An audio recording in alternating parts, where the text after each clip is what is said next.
I think I didn't do anything wrong, just found some happiness for myself when my husband stopped paying attention. But today, when a process server handed me the divorce papers, listing every message, every expense, I realized my game was over, and I never saw it coming. The kitchen felt smaller every morning, like the walls were slowly closing in on our family breakfast routine. I stirred my coffee and watched Matthew butter Ella's toast with mechanical precision, his movements careful and distant. Our 7-year-old daughter swung her legs under the table, occasionally glancing between us with those wide, questioning eyes that seemed to see too much for her age. "Mommy, why don't you and Daddy talk anymore?" Ella asked, her voice small in the morning quiet. I forced a bright smile. "We talk, sweetheart. Daddy's just tired from work. You know how hard teachers work, right?" Matthew's jaw tightened almost imperceptibly, but he said nothing. He'd been doing that a lot lately, saying nothing when he used to fill our mornings with stories about his students or plans for the weekend. The silence was his weapon, I supposed, his way of punishing me for finding joy elsewhere. My phone buzzed on the counter. Tyler's name flashed briefly before I snatched it up, angling the screen away from Matthew's line of sight. "Can't wait to see you today. That new place downtown at lunch?"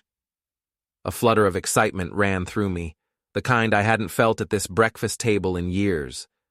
I typed back quickly, "Perfect. Can't wait either." "Who's texting you so early?" Matthew asked, his voice neutral but his eyes sharp. "Just work stuff," I said, slipping the phone into my purse. "Dr. Peterson wants me to reschedule some appointments." It wasn't technically a lie.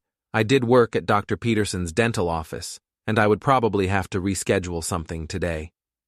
The fact that I was meeting Tyler for lunch at a romantic bistro instead of eating a sad desk salad was just personal time management. "You've been getting a lot of work texts lately," Matthew observed, helping Ella with her backpack, "even on weekends." Before we dive deeper into this story, I have one small request. Please subscribe, drop a like, comment, and hit that hype button to boost this channel so more people can discover these incredible stories. "It's called being dedicated to my job," I snapped, then immediately softened my tone when Ella looked up with worried eyes. "Sorry, honey. Mommy's just stressed about work."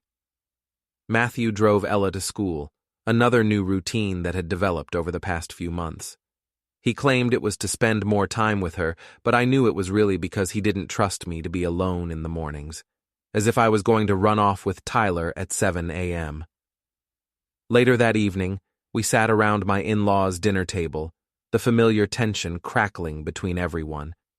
Janice, Matthew's mother, had made her famous lasagna, but even comfort food couldn't ease the atmosphere. The retired nurse in her seemed to constantly be taking everyone's emotional temperature, her keen eyes missing nothing. "Evadne, dear, you seem distracted," Janice said, passing the garlic bread. "Everything all right at work?" I looked up from my phone, where I'd been reading Tyler's messages about his day. "Oh, yes, just busy. You know how it is." "I wouldn't know, actually," she replied with a slight edge. "When I was working, we weren't allowed to have our phones during patient hours." Paul, Matthew's father, cleared his throat uncomfortably. He'd always been the peacekeeper, avoiding confrontation like it was a contagious disease. "How's school going, Ella? Tell Grandpa about your art project." But Ella just pushed her food around her plate. "Can I be excused? I don't feel good." My mother, Renee, who'd joined us for dinner, reached over to feel Ella's forehead. "She feels fine to me. Maybe she just needs more attention at home." The pointed look she gave Matthew made her meaning clear. "Mom," I warned, but secretly I was grateful. At least someone understood that Matthew's emotional distance was affecting our daughter. "I'm just saying," Renee continued, her hairstylist instincts for drama kicking in. "A woman needs to feel appreciated. Romance doesn't just die on its own." Matthew set down his fork carefully. "You're right, Renee. Romance does take effort from both people." The way he said it made my stomach clench. There was something different in his tone, not the defeated resignation I'd grown used to, but something sharper, more aware. Well, maybe if you planned a date night once in a while instead of grading papers every evening, I said, my voice carrying just enough hurt to make me sound like the victim. That's a good idea, Matthew said quietly. Maybe we should start planning things more carefully, being more intentional about how we spend our time. Janice's eyes narrowed slightly as my phone buzzed again. Without thinking, I glanced at it, and Tyler's name lit up the screen with a heart emoji. Evadne? Janice said slowly. Who keeps texting you during family dinner? My cheeks flushed. It's just Sophie. She's having drama with her boyfriend again. Sophie's having a lot of drama lately, Matthew observed, his voice still unnaturally calm. The table fell silent except for the sound of Ella's fork scraping against her plate. She looked up at me with those two knowing eyes. Mommy, why do you look scared? I'm not scared, baby, I said quickly. Mommy's just tired. But as I met Matthew's gaze across the table, I saw something that made my blood run cold. He wasn't looking at me with hurt or anger anymore. He was looking at me like he was solving a puzzle, and he'd just found the missing piece.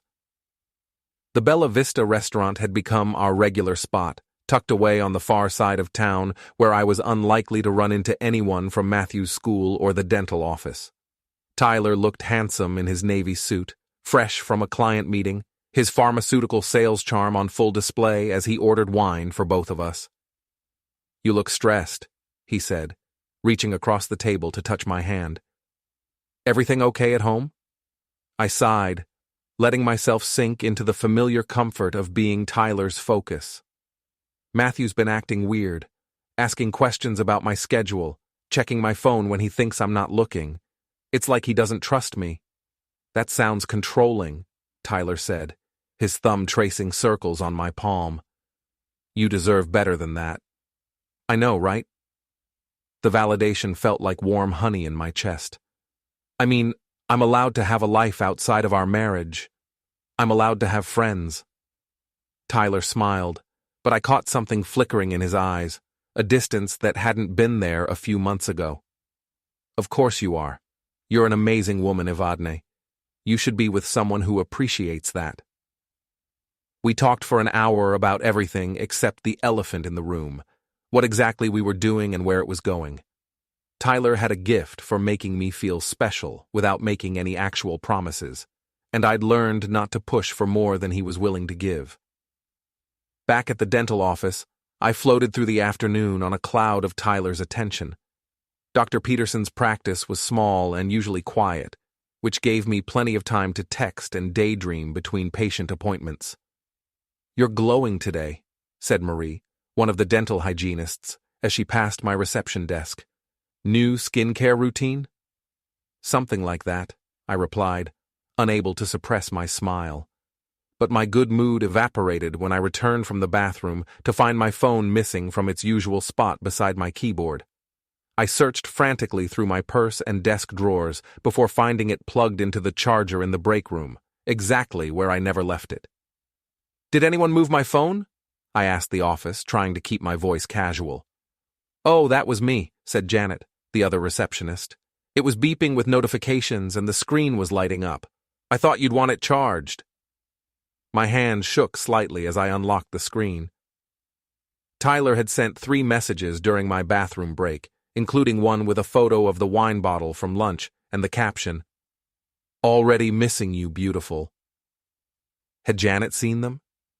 Her expression gave nothing away, but I made a mental note to be more careful. That evening, Matthew was waiting in the driveway when I got home, ostensibly checking the mail. But I noticed his eyes flick to the odometer as I turned off the car. "How was work?" he asked, his tone conversational. "Fine, busy day." I gathered my purse and tried to act normal, but my heart was pounding. Dr. Peterson had me running errands this afternoon. That's nice. Where'd you have to go? The question felt like a trap. but I couldn't figure out why. Just supply pickup. Boring stuff. Matthew nodded and held the door open for me. Grace called today. She's thinking about visiting next month. Grace, his sister, had never liked me. She lived 3 states away, but somehow always managed to insert herself into our business with her phone calls and opinions. What did she want? I asked, probably too sharply. Just checking in. She's worried about Ella, says she seems withdrawn when they video chat. Ella's fine, I said defensively. She's just going through a phase. Maybe. Grace thinks we should consider family therapy. The suggestion hit me like a slap. Therapy? Why would we need therapy? Matthew shrugged, but his eyes were watching me carefully. Sometimes outside perspective helps. Grace says it worked wonders for her and David. Grace doesn't know anything about our marriage, I snapped, and neither does David. You're right, Matthew said quietly. She doesn't know everything. There was something in his tone that made my skin crawl, but before I could analyze it further, Ella came running into the kitchen. Mommy, I made you a picture at school. She thrust a crayon drawing at me, a house with 3 stick figures. But in her drawing, the mommy figure was standing far away from the daddy and little girl figures, almost at the edge of the paper. It's beautiful, baby, I said, but my voice sounded hollow even to me. That night, I lay awake listening to Matthew breathe beside me. His breathing was too even, too controlled. He was awake too, both of us pretending to sleep while our marriage crumbled in the darkness between us. My phone buzzed softly on the nightstand. Tyler, probably. I reached for it carefully, but Matthew's voice stopped me. Popular tonight, he said quietly. Just Sophie again. I'll check it in the morning. Sophie sure has a lot of late-night emergencies. I didn't respond, but my heart hammered against my ribs. In the dim light from the hallway, I could see Matthew's profile, calm and still. Too calm. Too still. When I finally drifted off to sleep, I dreamed about being watched through windows, my every move catalogued and recorded by invisible eyes. Tyler's apartment felt different now, smaller somehow, like a stage set that had been impressive from a distance but looked cheap up close. He poured wine while I kicked off my heels and tried to shake the growing unease that had been following me around for weeks. You're distracted again, Tyler said, settling beside me on his leather couch. What's going on in that pretty head of yours? Matthew's being weird, weirder than usual. I curled against Tyler's side, breathing in his cologne. Yesterday, I caught him going through the mail really carefully, like he was looking for something specific, and he keeps asking about my schedule. Maybe he suspects something, Tyler said, but his voice lacked its usual warmth. He'd been distant lately, our conversations shorter, his attention wandering even when we were together. There's nothing to suspect, I said quickly. I mean, we're just friends having lunch sometimes. That's not a crime. Tyler was quiet for a moment, swirling his wine. Evadne, we should probably talk about where this is going. My stomach dropped. What do you mean? I mean, this has been fun, but I'm not looking for anything serious right now. And you're married with a kid. It's complicated. I could get divorced, I heard myself saying, the words tumbling out before I could stop them. Tyler's expression shifted, and not in the way I'd hoped. That's a big decision. You should think carefully about what you really want. What I really wanted was for him to say he loved me, that he'd wait for me, that we had a future together. Instead, he was already reaching for the remote, signaling that our deep conversation was over. At home, the atmosphere had become suffocating. Matthew moved through our house like a ghost, polite but distant, helping Ella with homework and making dinner while I felt increasingly like an outsider in my own life. Mrs. Greer?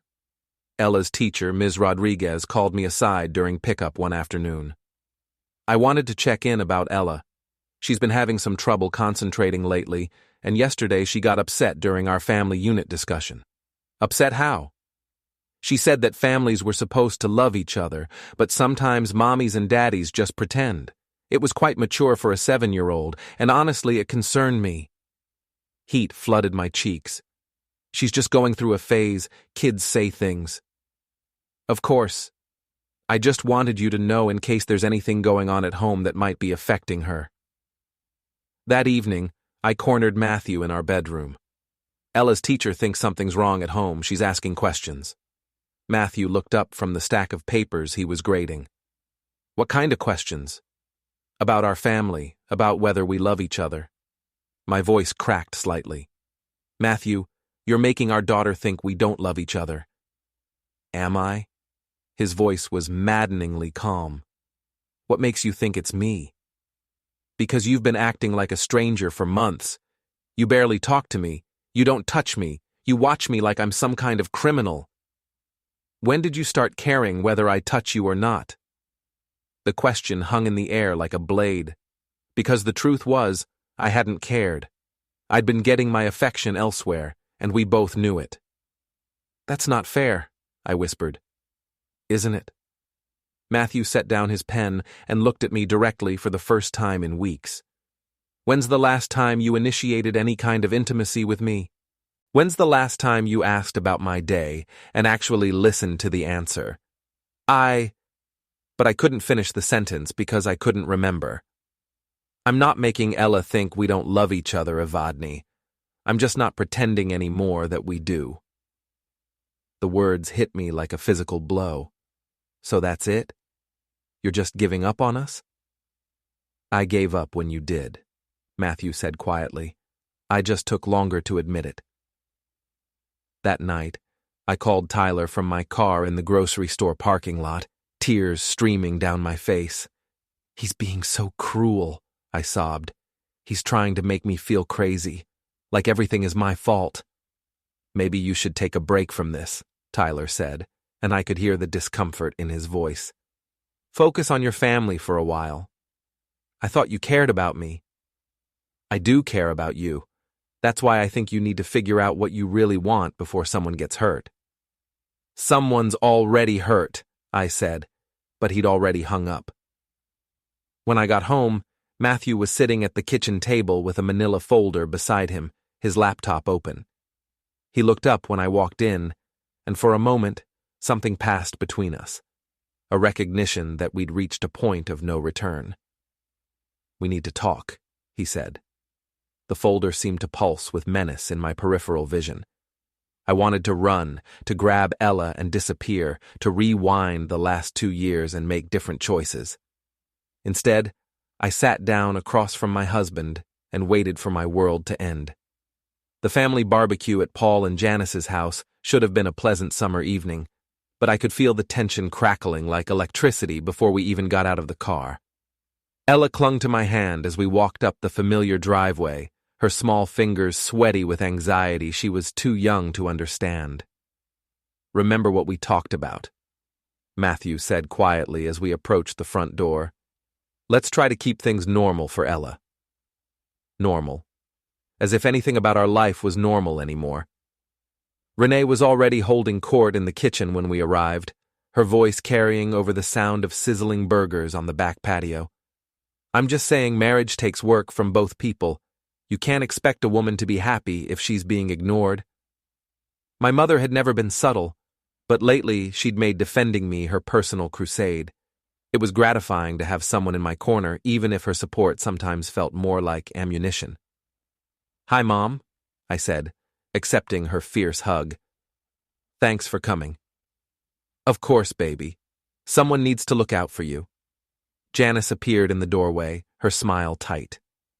Evadne, Matthew. Glad you could make it. The coolness in her voice was new. Janice had always been polite to me, even warm, but something had shifted in recent weeks. She hugged Matthew longer than usual and barely made eye contact with me. Where's my favorite granddaughter? Paul called from the patio, and Ella finally let go of my hand to run outside. We need to talk about this situation, Renee said the moment Ella was out of earshot. Matthew, I don't know what's going on with you, but Evadne is miserable. Mom, please, I said, but my protest was half-hearted. Part of me wanted this confrontation, wanted Matthew to be forced to defend his cold treatment of me. "It's fine, Evadne," Matthew said, his voice eerily calm. "Your mother has a right to her opinion." "My opinion is that you're not being a husband to her," Renee continued, warming to her theme. "When's the last time you took her out to dinner, bought her flowers, made her feel special?" Matthew considered this seriously, as if he were genuinely trying to remember. "You're absolutely right, Renee. I haven't been very romantic lately." His easy agreement seemed to deflate some of her righteous anger. She'd been prepared for a fight, not capitulation. "Well, good. I mean, that's the problem right there." "It is a problem," Matthew agreed. "I should probably be paying closer attention to how Evadne spends her time, show more interest in her daily activities." Something cold slithered down my spine at his tone, but before I could analyze it, Grace's voice crackled through Matthew's phone speaker. "Sorry I can't be there in person," his sister said from her video call perch on the kitchen counter. "But I wanted to check in on everyone."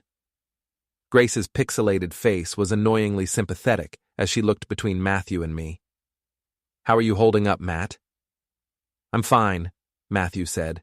"Just taking things one day at a time." "And Evadne, how are you doing with everything?" "Everything? What did Grace know about everything?" "I'm fine too, just trying to keep our family together." "That must be challenging," Grace said with false sweetness, "especially with all the complications." "What complications?" Renee demanded, her protective instincts flaring. Grace's eyes flicked to Matthew, who gave an almost imperceptible shake of his head. "Just the normal stress of marriage and work. Nothing that can't be worked through with commitment from both parties." The emphasis on both parties made my cheeks burn. Grace had always thought she was better than me, with her perfect marriage and her psychology degree and her long-distance opinions about our life. "Some people," I said, my voice carrying clearly through the kitchen, "need to mind their own business instead of interfering in other people's marriages." The room went silent except for the distant sound of Paul and Ella laughing on the patio. "Evadne," Janice said sharply. "Grace is family." "So am I," I shot back. "Or I'm supposed to be. But lately it feels like everyone's taking sides, and I'm the villain in some story I don't even understand." "Maybe," Matthew said quietly. "People are just responding to what they observe." "What's that supposed to mean?" "It means," Janice said, her nurse's directness cutting through the tension, "that we're not blind, dear. We can see that something's very wrong in this family." "What's wrong?" I said, my voice rising. "Is that my husband has turned into a stranger who treats me like I'm some kind of criminal. What's wrong is that his family has decided I'm the problem without even asking for my side of the story." Renee stepped closer to me, her solidarity a warm shield against their judgment. "Evadne's right. You're all ganging up on her." "Nobody's ganging up on anyone," Paul said, appearing in the doorway with Ella beside him. "But maybe we should table this discussion for when little ears aren't around." Ella looked between all the adults, her face pale and confused. "Why is everyone mad?" "Nobody's mad, sweetheart," I said quickly, kneeling down to her level. "The grown-ups are just having a discussion." "It sounds like fighting," Ella said, her voice small. Matthew knelt beside me, and for a moment we were united in our concern for our daughter. "Sometimes grown-ups disagree about things, but that doesn't mean we don't love you." "Do you love Mommy?" Ella asked him directly. The question hung in the air like a challenge. Everyone in the kitchen held their breath, waiting for Matthew's answer. "I love our family," Matthew said finally, which wasn't an answer at all.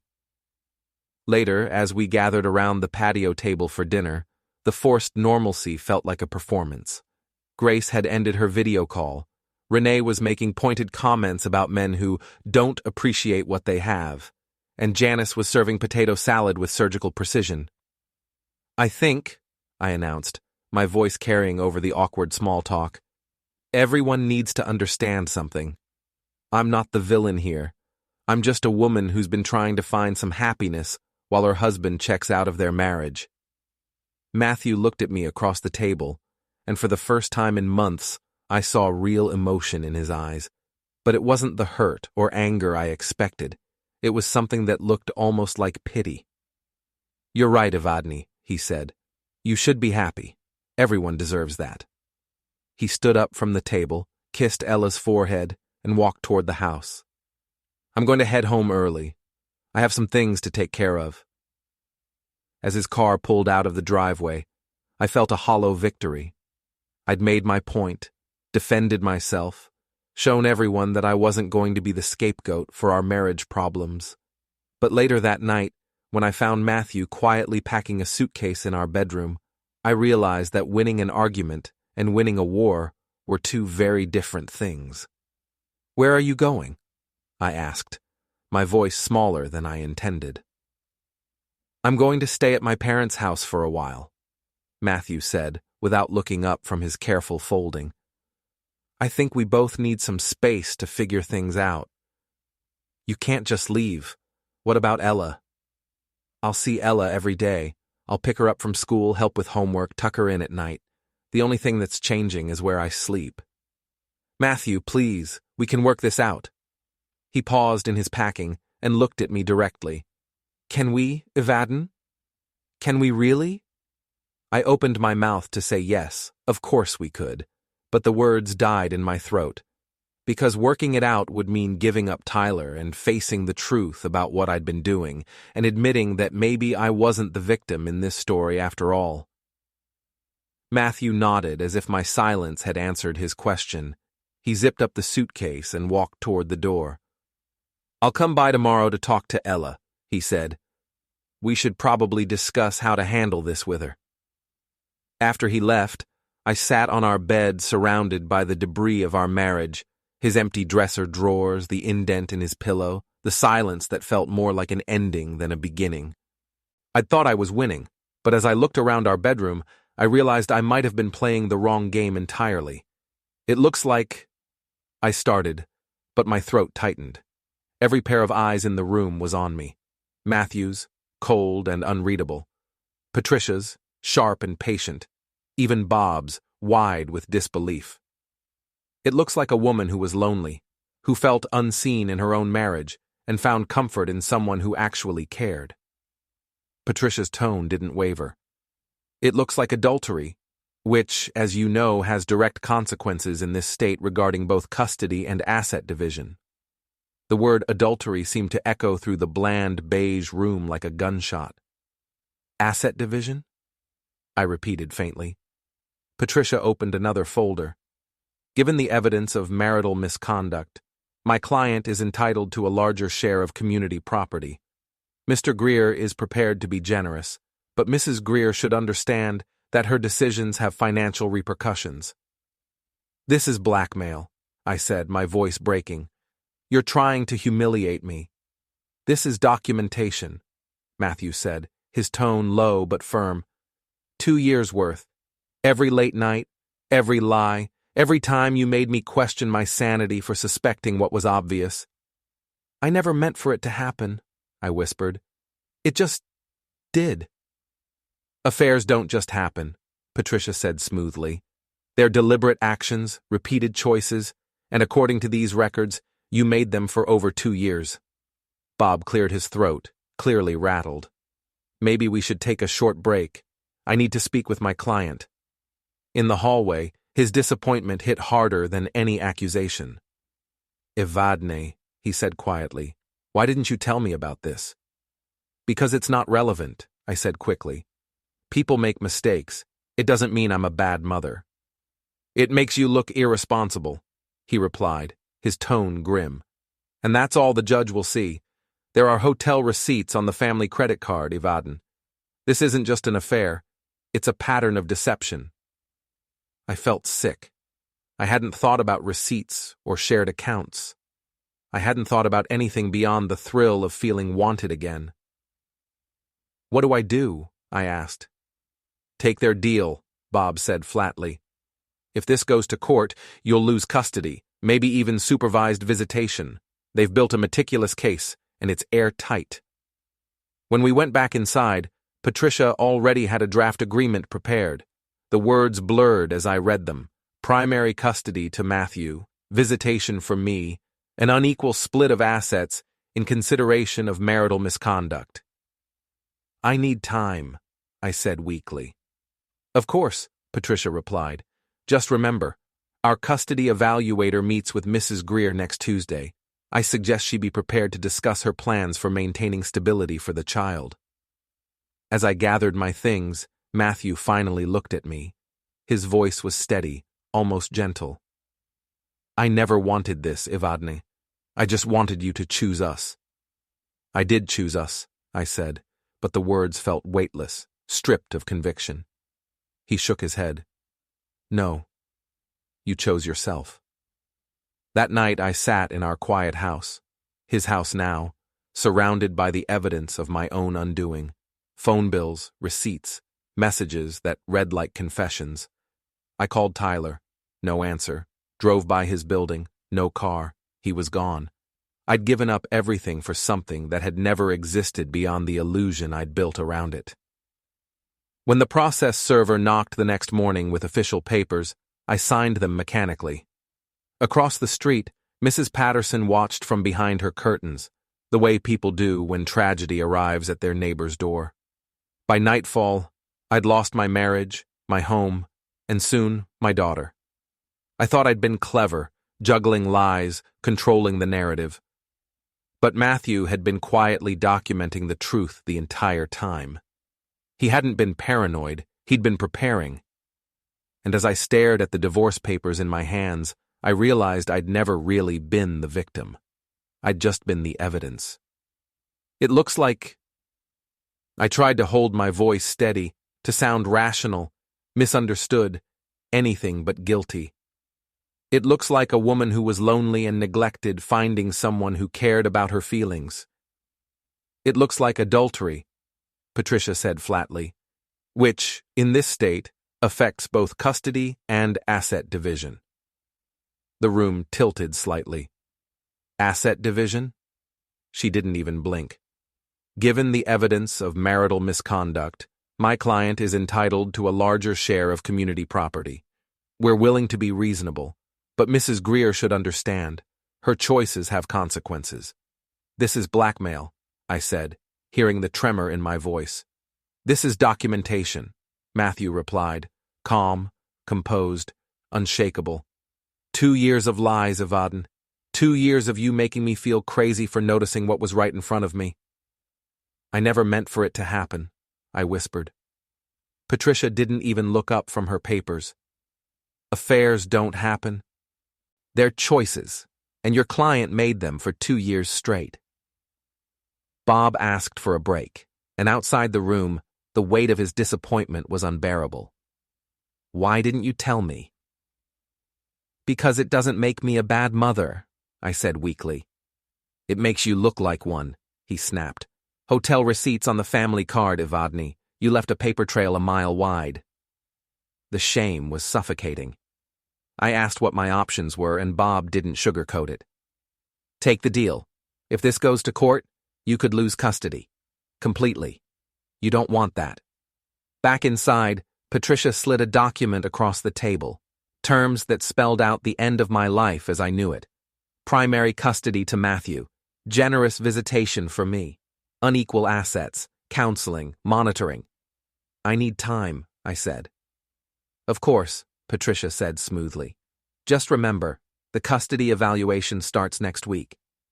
When Matthew finally looked at me, his voice was quiet but final. I kept hoping you'd stop, that you'd choose us. I did choose our family, I said, but the lie sounded hollow.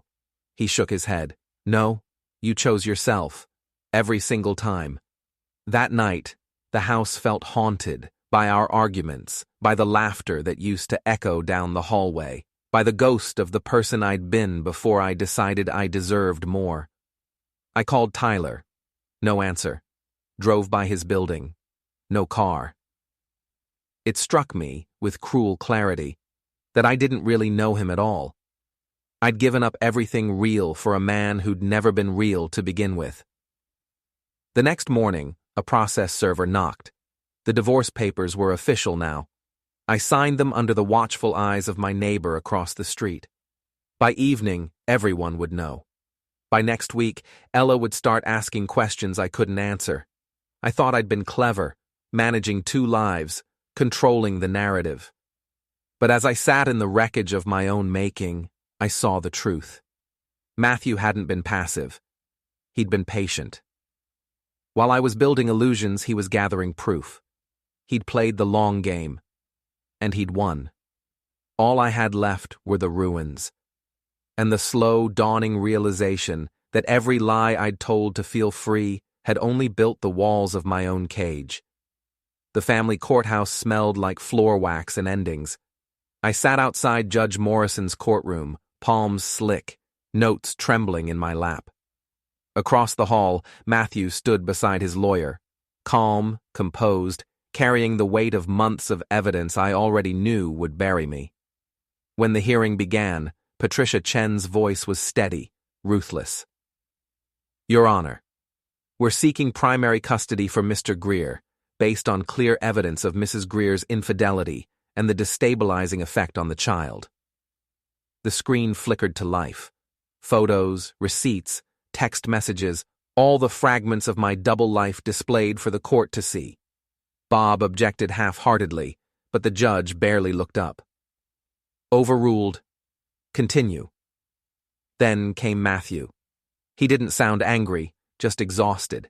He spoke about missed pickups, excuses, lies, about Ella's nightmares and questions. Why doesn't Mommy come home anymore? Each word was a quiet indictment, calm and devastating. When it was my turn, I tried to sound sincere. I made mistakes, but I love my daughter. I never meant to hurt anyone. Patricia's cross-examination stripped that away. You say your affair is over. Did it end before or after you were served divorce papers? My silence answered for me. The guardian ad litem's report finished what was left of my case. Primary custody to the father. Supervised visitation for the mother. The words hit harder than the evidence. Supervised. Like I couldn't be trusted alone with my own child. When the verdict came, it was almost merciful in its precision. Matthew awarded the house, custody, 65% of the assets. I got 4 hours every other Saturday, with a monitor. As people filed out, Matthew paused by my table. I'm sorry it came to this, he said softly. No, you're not, I said. You got everything you wanted. He shook his head. No, Evadne. I wanted you to choose us. Then he left, quietly, efficiently, finally. Outside, I called Tyler. Disconnected. I drove past his building. He'd already moved. It hit me then.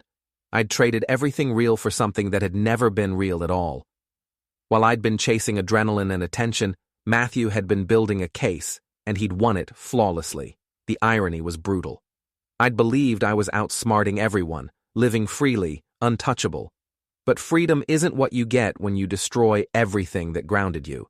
It's what's left when there's nothing left to lose. In the silence of my car, watching Matthew drive away with the daughter I'd once tucked into bed every night, I finally saw my life for what it was. Not stolen happiness, just delayed consequences. I hadn't lost everything in court that day. I'd been losing it, piece by piece, long before the gavel ever fell. Don't forget to hit like, subscribe, and turn on the bell so you don't miss the next story. Write in the comments from which city you are watching.